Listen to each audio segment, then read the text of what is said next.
Welcome! In front of me I have MOBVOI TicWatch Pro 5 and I'm gonna show you how to force restart this watch.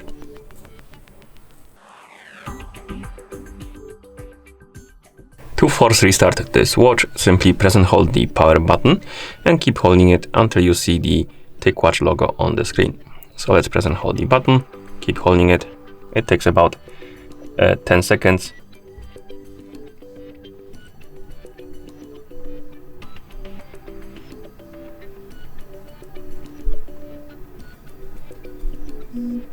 Once you see the TicWatch logo on the screen, you can release the button and wait until the watch is done rebooting.